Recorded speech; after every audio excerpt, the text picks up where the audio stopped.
تو پہلی بات زمانے کی قسم ہے، تمام انسان خسارے میں ہے، یقیناً ہے سوائے ان کے جو چار شرطیں پوری کریں، الا الذین آمنوا وعملوا الصالحات وتواصوا بالحق وتواصوا بالصبر۔ اب دوسری بات نوٹ کیجئے، یہ نجات کے منیمم تقاضے ہیں۔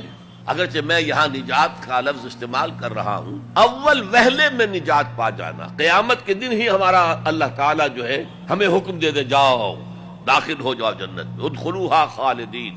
وہ جو تصور ہے کہ اگر کسی کے دل میں ایمان ہے اور گناہوں کا پلڑا بھاری ہے نیکیوں کے پلڑے سے، تو وہ اپنی گناہوں کے بقدر سزا پا کر جہنم سے نکال کر جنت میں داخل کر دیا جائے گا، وہ میرا اس وقت موضوع نہیں ہے۔ اول پہلے میں نجات، میدان حشر میں نجات، وہ نجات جو ہے اس کے یہ منیمم لوازم ہے۔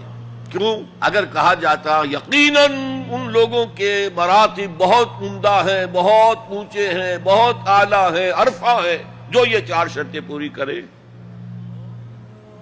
تو اس کا مطلب کیا تھا کہ اس سے کم میں بھی گزارا ہو سکتا ہے۔ زیادہ اونچا رتبہ نہ صحیح، زیادہ اونچی جنت نہ صحیح، چھوٹی جنت ہی ہو جائے گی، لہذا اس سے کم پر بھی گزارا ہو سکتا ہے۔ لیکن یہاں کیا ہے؟ والعصر ان الانسان لفی خسر الا الذین آمنوا وعملوا الصالحات وتواصوا بالحق وتواصوا بالصبر۔ یہ تو منیمم تقاضا ہے، کم سے کم تقاضا ہے، لازمی تقاضا ہے، اس کے بغیر وہ فوری نجات ممکن نہیں۔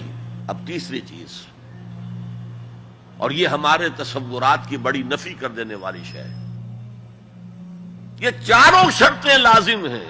ہم سمجھ بیٹھے صرف ایمان سے نجات ہو جائے گی، اس سے بھی آگے ایمان ہو نہ ہو ہم مسلمان ہیں، محمد کے امتی ہیں صلی اللہ علیہ وسلم، نجات تو ہو ہی جانی ہے۔ یہی تصورات ہیں کہ جنہوں نے ہمیں بے عمل کر دیا۔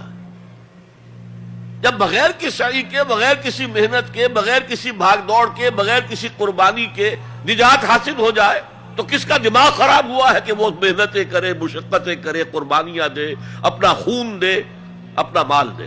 لہذا یہ چاروں چیزیں لازم ہیں۔ یہ اللہ کا کلام ہے، یہ شاعری نہیں ہے، شاعری میں مبالغہ بھی ہو جاتا ہے۔ اللہ کا کلام ایک ایک حرف